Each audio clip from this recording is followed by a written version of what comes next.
Il est 7h20, Europe 1 va plus loin. Dans la peau ce matin d'un futur professeur des écoles, Nikos. Ouais. Les candidats viennent de passer le concours, Europe 1 également. Exactement, parce que notre spécialiste éducation Virginie Salmen s'est glissée parmi eux. C'est-à-dire, Virginie, que vous avez passé le concours avec les vrais candidats. Bonjour. Oui, bonjour. C'était stressant ? Oui, un peu, toujours. En tout cas, les épreuves écrites viennent de se terminer. C'était hier et avant-hier. Racontez-nous dans quel état d'esprit vous êtes arrivés pour passer cet examen. Alors d'abord, je vous emmène au centre d'examen où sont convoqués plus de 10 000 candidats. RERB, station Villepinte, parc des expositions. Un no man's land d'immeubles de banque, une ou deux sandwicheries à peine. Rendez-vous au hall 3, dans l'une des immenses salles. Là, des dizaines de petites tables blanches sont alignées, vous savez, à perte de vue dans une très grande salle d'examen. Les candidats s'installent, vous l'entendez au commandement du micro, c'est réglé au cordeau, qui retentit dans toute la salle pour une épreuve de 4 heures de français lundi, 4 heures de maths hier, que j'ai passé donc au milieu des milliers de candidats. Alors, en français ? Alors c'est d'abord une analyse de texte sur la dynamique de la révolte, un peu d'actualité, hein. Ouais. Autour de 4 extraits d'Antigone d'Henri Boschot, Aristophane, Zola et Camus, plus de la grammaire assez technique, pas que des notions de primaire, et puis des nuances subtiles entre proposition circonstancielle de concession et proposition circonstancielle de conséquence. Je ne sais pas si vous avez des souvenirs, c'est pas évident. Et puis Vaguement. des questions aussi sur les programmes scolaires. En maths, c'est vraiment des maths, me disait l'une des candidates qui a pourtant fait des statistiques pendant une bonne partie de sa carrière. Donc des probas, des fonctions et bien sûr Pythagore et Thalès. Moi personnellement, ils m'ont échappé dans les exercices de géométrie.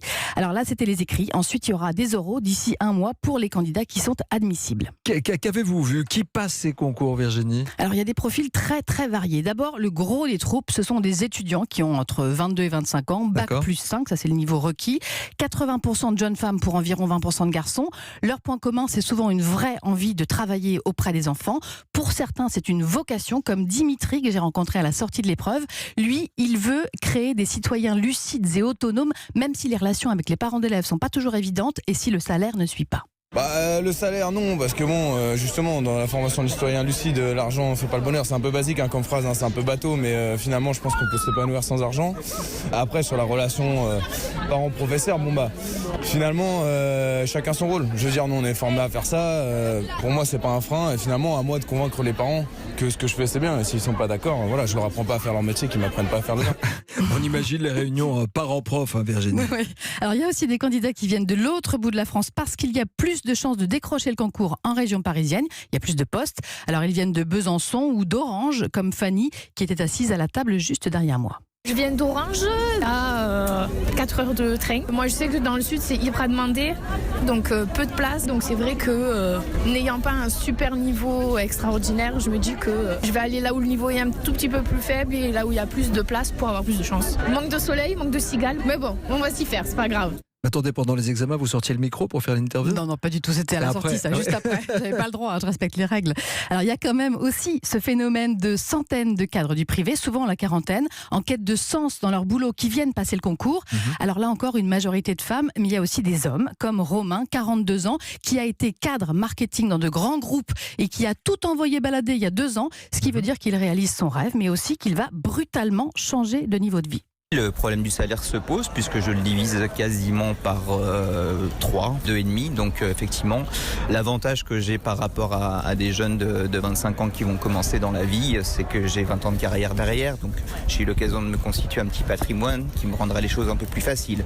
Mais sur Paris, avec un salaire de 1 600 € brut par mois pour commencer, c'est clair qu'on peut pas se loger tout seul. Je vais changer de logement, je m'éloigne un petit peu de Paris Centre.